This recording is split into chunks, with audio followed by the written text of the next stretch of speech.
भगवान श्याम सुंदर की प्रतीक्षा करते हुए, प्रार्थना करते हुए उनके चरणों में, उनके बपू में समर्पित, क्योंकि वह पूर्व जन्म का गंधर्व था, ऋषि के श्राप से गंधर्व बना था।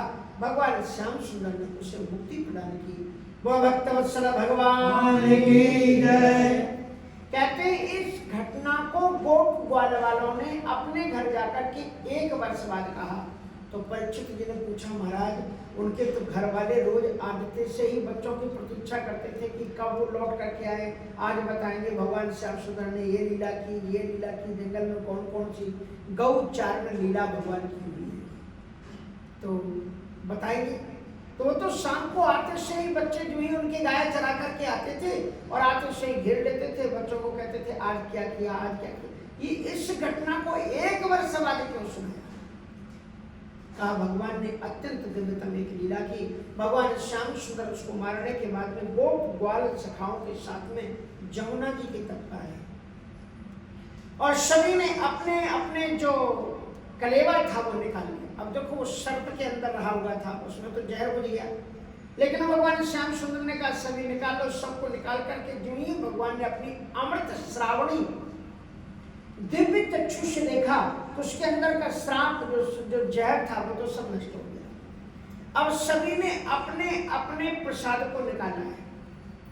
किसी ने पत्थर पर रखा है, किसी ने वहीं पर केले लगे हुए उनके पत्थर बनाए हैं। यहाँ से छांक लीला, ब्रजवासी लोग कई लीलाओं का वर्णन करते हैं, उसमें से यहाँ से छांक लीला शुरू होती है भगवान श्याम सुंदर। तो महाराज इस प्रकार से सभी ने अपने अपने प्रसाद को निकाला है। ठाकुर जी इसके मध्य में विराजमान है। और इधर महाराज क्या होगा, जब अगासुर मारा गया तो इतनी धुनिया बनी, आनंद मोद मनाया गया और महात्मा लोग नाच रहे हैं, गा रहे हैं, देवता लोग भी धुंधुली बजा रहे हैं। ब्रह्मा जी ने पूछा, सृष्टि चक्र में लगे हुए ब्रह्मा जी ने, तो भैया ये क्या हुआ, कौन सा उत्सव मनाया जा रहा है? बोले महाराज अगासुर मर गया। अगासुर मानी पाप मर गया। बोले क्षम नहीं आती, जब तक पाप हम भोग नहीं लेंगे तब तक हमारा पाप नष्ट नहीं होता। अवश्यमेव भोक्तव्यम कृतम कर्म शुभाशुभ, में से कैसे बनाओगे? बोले नहीं नहीं, भगवान श्याम सुंदर की महती कृपा से अगासुर मर गया। ब्रह्मा जी महाराज वहां पर देखने जब आए और जब उन्होंने देखा कि सचमुच में अगासुर मरा पड़ा है तो ब्रह्मा जी को भी बड़ा आश्चर्य हुआ। कहा इनको मारने वाला है कहाँ? बोले वो जमुना जी के किनारे। ब्रह्मा जी महाराज वहां आए तो वहां उन्होंने देखा कि जमुना के किनारे ग्वाल सखाओं के बीच में कन्हैया बैठे हुए, चारों तरफ से ग्वाल सखाओं ने घेरा हुआ है और भगवान श्याम सुंदर मुस्कुरा मुस्कुरा करके बातें कर रहे हैं। जिस प्रकार से नखत गणों के बीच में चंद्रमा विराजमान होता है, उसी तरह से बाल सखाओं के बीच में मेरे गोविंद जी विराजमान। और भगवान श्याम सुंदर की बड़ी सुंदर देवतम झांकी का वर्णन इसमें किया गया। बिभ्रज वेणुम जठर पटयोः संगिवेत्रे च कक्षे वामे पाणौ मसण कवलम् तत्फलानिन्दिरेषु तिष्ठन् मध्ये सुपरिसुहृदो हास्यन् नर्मभिस्वैः स्वर्गे लोके विशति पूजे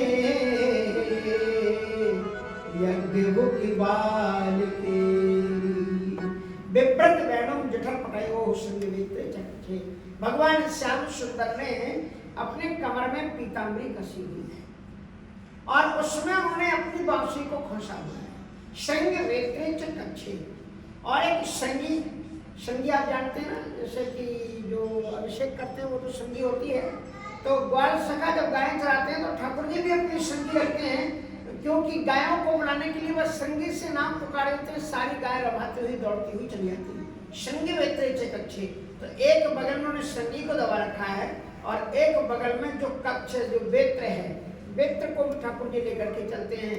संग वेत्रे च कक्षे वामे पाणौ, बड़ी प्यारी झांकी है जो ब्रह्मा जी ने झांकी का दर्शन किया है। वामे पाणौ मसण कवलम तत्फलानिन्दिरेषु, बाएं हाथ में भगवान श्याम सुंदर के मसण कवलम, भात दही मिश्रित भात का कौर उन्होंने लिया हुआ है। चूड़ा दही मान लो या फिर चावल में दही मिलाया हुआ, वो उन्होंने मसण कवलम दाल और मतलब ये क्या कहते हैं, भात और दही दोनों का मिश्रित कवल अपने यहाँ पर उन्होंने रख रखा है। मसण कमलम तत्फला निगलीषु, और उनकी उंगलियों के बीच से में उन्होंने फल लगा रखे हैं भिन्न भिन्न प्रकार के, जो अचार लेकर के जाते थे गाय चढ़ने वाले साथ में। तो किसी उंगली के बीच में उन्होंने नींबू की कली लगा रखी है, कहीं आम की है तो कहीं पर अदरक की है, और अलग अलग भिन्न भिन्न प्रकार के, कहीं मुरब्बा, तो अलग अलग भिन्न भिन्न प्रकार के तब फला निगलीषु, क्योंकि वहाँ थाली नहीं, अपने हाथ में ही गोविंद ने उसको लिया हुआ है। अथवा आप ऐसा समझ लें कि जब भात और दही को वो लिए हुए हाथ में लेंगे तो फिर उसका रस टपकता है ना, तो भगवान श्याम सुंदर का नील कलेवर है, बड़ी प्यारी छवि है उनकी, और उनकी उंगलियों के बीच से तत्फला निगलीषु, जो दही है वो प्रवाहित होती हुई धाराएं उनके हाथ की अत्यंत शोभा को अभिवर्धित कर रही है। तत्फला निगलीषु, और वामे पाणौ वसन कमलम तत्फला तिष्ठन मध्य स्वपरस्वेदु हास्य नर्म वित्सयी, अपने जो ग्वाल सखाए उनके बीच में बैठे हुए भगवान श्याम सुंदर इतनी अटखेलियां भरी बड़ी बड़ी प्यारी बातें करते हैं जिससे खुद भी हंसते हैं, और जो उनके सखा लोग वहां पर बैठे हैं वो भी ठहाका मार करके हंस जाते हैं। देखो यही जिंदगी है कि मुस्कुराते रहो गीत गाते रहो, मुस्कुराते रहो गीत गाते रहो, मुस्कुराते रहो गीत गाते रहो, मुस्कुराते रहो गीत गाते रहो। जिंदगी है मेरी खुश दिली के लिए, जिंदगी है मेरी खुश दिली के लिए, जिंदगी है मेरी खुश दिली के लिए, जिंदगी है मेरी खुश दिली के लिए। सबको गले से लगाते रहो, सबको गले से लगाते रहो, मुस्कुराते रहो गीत गाते रहो, मुस्कुराते रहो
हरि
को क्यों सुनना चाहिए? हमारी प्राचीन हमारे ऋषिमुनियों ने ये परंपरा क्यों बनाई कि कृष्ण का चरित्र, कोई भी अच्छा ओकेजन आता है तो राम कथा सुनो, भागवत कथा सुनो। क्यों?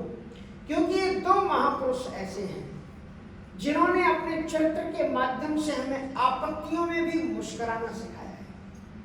अगर श्री कृष्ण जी के चरित्र को आपने जरा उठा के देखिए, उनकी लाइफ की पुस्तक, कितना कठिनाइयों से भरा हुआ जीवन था, लेकिन फिर भी कभी आपने श्री कृष्ण जी को उदास देखा? कहाँ जन्म हुआ मालूम? जेल के अंदर जेल। उनकी मां को उस दिन गर्म पानी भी नहीं मिला। एक दिन भी भगवान श्याम सुंदर जब जन्मे तो मां के आंचल से लिपट करके 1 घंटे नहीं रह पाए, एक बार का भी दूध आंचल से लग करके नहीं पी पाए। डरते कांपते शहरे पिताजी उनको रात के अंधियारे में लेकर के बरसते पानी में उस बालिक को लेकर के गए। आज बच्चे का जन्म होता है, अस्पताल में कितना ध्यान रखा जाता है कि जच्चा बच्चा का कितना ध्यान, इतना मान, इतना वो हवा का वातावरण होना चाहिए, क्या क्या सारी चीज़ों का ध्यान रखा जाता है। हवा चल रही है, अभी आपने देखा ना कैसा वातावरण था कल का। हवा चल रही है, पानी बरस रहा है, पेड़ गिर रहे हैं, और ऐसे भयानक समय में डर लगता है कहीं सर्प न निकल आए जहाँ से डरे। वहां सचमुच का सर्प 5 फुट वाला पीछे से आ रहा है, और उसमें भी एक नदी, भयानक नदी। रात के टाइम पर नदी को, नाले को पार करना कठिन होता है, नदी को पार किया। उफान पर नदी भगवान श्याम सुंदर के चरण के स्पर्श को पाकर के सतह पर जमुना जी गई। और जहां पर श्री, आप अगर अपने बच्चे को कदाचित किसी के यहाँ पर छोड़ो तो कितने बार आप उससे कहेंगे मेरा बच्चा है, मेरे जिगर का टुकड़ा है, मेरा लाला है, आप थोड़ा सा ध्यान रखना। श्री वसुदेव जी महाराज ने उसको बताया तक नहीं कि मैं अपने बच्चे को आपके यहाँ छोड़ करके जा रहा हूँ। यशोदा सो रही है, नंद बाबा गौशाला में है, और वहां पर उन्होंने रोते रोते अपने जिगर के टुकड़े को, अपने प्राणधन जीवन को उस माँ के पास में लेटा दिया जो अभी थोड़ी देर में बच्चे को जन्म देने वाली है। और वो लौट करके जेल में आकर के बंद। सोचो उन माँ बाप की क्या स्थितियाँ रही, कितने तड़पे होंगे, कितने रोए होंगे कि हम बच्चे को कहाँ छोड़ करके आ गए। ये कृष्ण का जीवन है। अभी वो 5 दिन के नहीं है, और पूतना उनको क्या लेकर के आई सौगात में? जहर लेकर के, कालकूट लगा करके पालने में सो रहे हैं, उसको सट्टा से दबा करके वो एकदम धसने लगा अंदर, उसके नीचे लेटे हुए।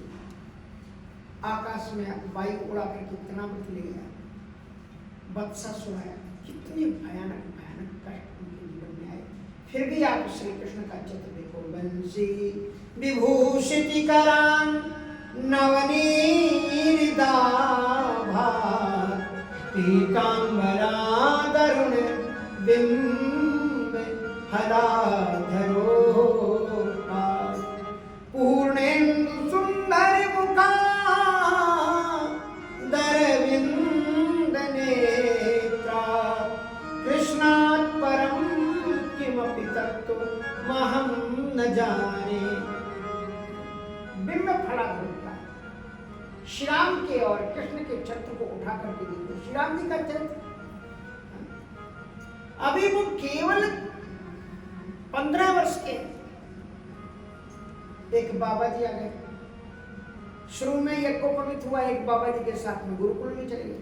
वशिष्ठ जी के यहाँ गुरुकुल में रहे बिना अपने, वहां से लौट करके आए। जैसे तैसे एक बाबा जी से छुट्टी मिली, विश्वामित्र जी आ गए, बोले महाराज आलस्य में तो देव रहो।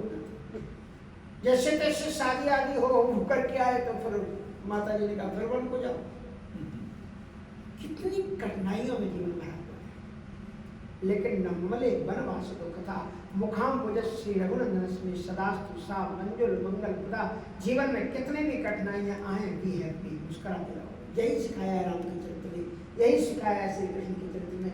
श्री कृष्ण खुद भी विषम परिस्थितियों में मुस्कुराते हैं, और उनके साथ में जितने भी लोग हैं सब लोग हंसते हैं। श्याम सुंदर जहाँ पर रहते हैं उस धरती का कण कण मुस्कुराता है। उनकी बांसुरी को सुनकर के मयूर नाच उठते हैं, गायें रभा उठती हैं। क्या सुंदर बात, हास्य गर्भ विश्व। भगवान श्याम सुंदर उन्हें बालकों के बीच में ऐसी बात कर देते हैं कि खुद भी हंस उठते हैं और सारे बालक हंस उठते हैं। ये सब चार मुख वाले ब्रह्मा जी हैं। एक तो बड़े गजब की बात हुई, एक ग्वाला बोला कन्हैया कन्हैया, बोले हाँ बता क्या बात है। कहा मेरी मैया ने आज इतनी सौंधी, इतनी मीठी, इतनी प्यारी छाछ बनाई है कि तेने इतनी मीठी छाछ 7 जन्म में ना पी होगी। कन्हैया को कह रहा है सब कुछ बनाता है, 7 जन्म में नहीं पी होगी। तो भगवान श्याम सुंदर ने अपना कलेवा रखा, उसके पास थोड़ा सा मुझे भी दे दी, अरे तो मैं दूँ। तो भगवान श्याम सुंदर कैसे नहीं देगा, हम झपट करके ले लें। बोले ये भी कोई बात है। वो लेकर के अपनी चाट की मटकी को भागा। अब श्याम सुंदर उसके पीछे। ये सब कौन देख रहा है? ब्रह्मा जी, जिनको ये बताया गया कि वो भगवान है। यही भगवान है, इसका खाने के लिए तड़प रहा है, इसके पीछे भाग रहा है। अब वो महाराज एक पेड़ पर चढ़ गया तो भगवान भी पेड़ पर चढ़ गए। तत्पाद यत्पाद 500 बहुजन में कृषितो दत्तात्म घर योग भी लभ्या, जिनके पादारविंद की चरणों के लिए बड़े बड़े ऋषियों के लिए भी दुर्लभ है। और वो भगवान एव यद दृग्स्या स्वयं तथा किम वर्णते दृष्टमतो विजोक्षाम, वही आज उन गोप ग्वालवालों के बीच में कुछ करे कीन रहे कूद रहे। कल मैंने आपको एक भजन सुनाया था, बिंदु जी ने लिखा है कि जिनका ध्यान विरंच शंभु सनकादिक सेन समझते देखा, उनको ग्वाल सखा मंडल में लेकर गए उछलते देखा। परम प्रेम के पाले पड़कर तुमको नियम बदलते देखा। जिनके चरण कमल कमला के करतल सिर निकलते देखा, उनको ब्रज करील कुंजों के कंटक पथ पर चलते देखा। तो वो भगवान श्याम सुंदर जी पेड़ पर चढ़ गए और वो ऊपर चढ़ा। अब भगवान श्याम सुंदर उसकी मटकी छीनने के लिए पीछे से चढ़ गया, वो ऊपर से छलांग लगा करके नीचे आ गया। तो भगवान भी उतर करके नीचे आ गए, फिर दूसरे पेड़ पर चढ़ गया। अब उसने सोचा ये तो छीन करके ले ही लेगा मेरी मटकी को, तो उसने भी बड़ा गजब का चालाक था, ऊपर से लेकर के तू मेरे जब तक आएगा तब तक मैं अकेले पी जाऊंगा। और उसने ऐसे ओक लगाई, पुराने जमाने के भारतवर्ष का एक परंपरा है, तो ये आप जानती दिखेगी नहीं आपको, देखती है हाँ, ऐसे उन्हें डाला और छाप पीने लगा। भगवान श्याम सुंदर ने कहा कि जब तक मैं इसके पास जाऊंगा तब तक ये पूरी डकार जाएगा। वो ऊपर नहीं गए, छलांग लगा करके नीचे आ गए और उसके हाथ से छाछ नीचे, वो ऐसे पी रहा था तो हाथ से नीचे टपक रही थी, वहां नीचे अपनी ओक लगा करके पी गई। ब्रह्मा जी ने कहा छी सारा काम का सत्यानाश कर दिया भगवान। ये इसको भगवान कहते हैं? ये भगवान तो हो ही नहीं सकता। अब भगवान हमारा है ही ऐसा कि हमारे परम वेदज्ञ ब्राह्मण लोग नाभ्या आसीदंत मंत्र बोलते रहते हैं। नाभ्या आसीदंत गुंसेर्नौ देवो समवर्तता पदभ्यां भूर्मेदेता श्रोत्रा तथा लोकान् जलमयं नवपानाय स्वाभ्यानाय स्वासमानाय मध्य मध्यम पानी जल समर्प्य। पूजन कराते रहते, नहीं आते बनता उससे, और गाय रमाती हैं दौड़ा चला। बड़े बड़े वेदज्ञ संत लोग महात्मा लोग कीर्तन करते नहीं आता, लेकिन वही जब कोई सखा प्रेम भाव में भरकर बुलाता है तो भगवान दौड़े चले आते हैं। ब्रह्मा जी महाराज को थोड़ा सा डाउट हुआ कि भगवान है कि साधारण बालक है। महाराज उनका अभी पता लगाते हैं और उन्होंने उनकी समस्त गाय बछड़ों का हरण कर दिया। गोप बाल वालों ने देखा, चारों तरफ नजर फैलाई, एक भी गाय बछड़ा यहीं पर चल रहे थे, नहीं दिखे। तो श्याम सुंदर से कहा कन्हैया अभी गाय बछड़े सब हमारे यहीं पर चल रहे थे, 1 मिनट पहले दिखे थे, अब एक भी नहीं दिखाई पड़े। श्याम सुंदर ने कहा ऐसा है कि तुम लोग तो करो कलेवा, क्योंकि वो टाइम हो गया, तुमको हम उनको वहाँ करके लाते, जहाँ भी गई होगी हम देखा नहीं। अब श्याम सुंदर उनको वहीं पर छोड़ गए। उधर गए तो देखा पूरी गाय बछड़े गाय मिलेगी। भगवान श्याम सुंदर तब तक लौट करके इधर जमुना जी के किनारे आए तो गोप ग्वाल वाल भी गए। ब्रह्मा जी ने महाराज उन दोनों का गाय बछड़े और गोप ग्वाल वालों का हरण करके समाधि गुफा में समाधि लगाते सुला दिया। ब्रह्मा जी महाराज की करतूत देख करके श्याम सुंदर ने देखा उधर गाय बछड़े नहीं है और इधर गोप ग्वाल वाल नहीं, ये सामान्य घटना नहीं है। इसका मतलब ये है कि हमारे और हमारे भक्तों के बीच में कोई थर्ड पर्सन आ गया है और ये मैं बर्दाश्त नहीं कर सकता हूँ कि मेरे भक्त और मेरे बीच में कोई आ जाए, ये मैं बर्दाश्त नहीं कर सकता। भगवान श्याम सुंदर ने थोड़ा सा मन से सोचा, कहा ये होगा कौन? कहा कि ये बुद्धि का देवता ही होगा ब्रह्मा।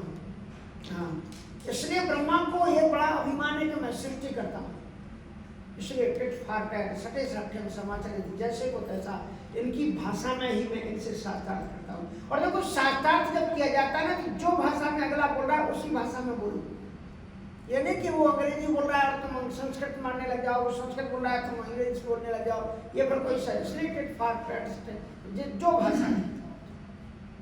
भगवान श्याम सुंदर ने कहा ब्रह्मा जी को सृष्टि रचना का अभिमान है कि मैं सृष्टि रचना करता हूँ, लेकिन लोग कहते हैं ब्रह्मा जी रचना करते हैं। ब्रह्मा जी क्या सृष्टि करते हैं?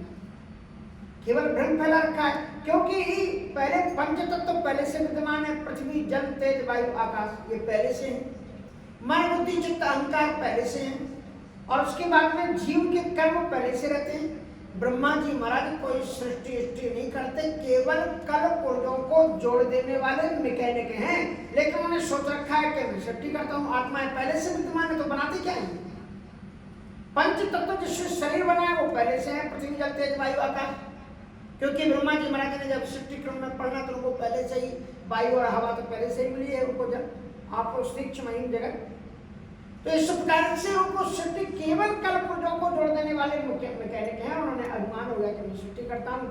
भगवान श्याम सुंदर ने कहा अब हम तुम्हें सृष्टि करके बताते हैं, क्योंकि मैं अब जो सृष्टि करने जा रहा हूँ ना तो वो आत्माएं पहले से हैं, और ना उनका शरीर पंचतत्व के द्वारा बना हुआ है, और ना उनकी कर्म पहले से मैं बनाता हूँ।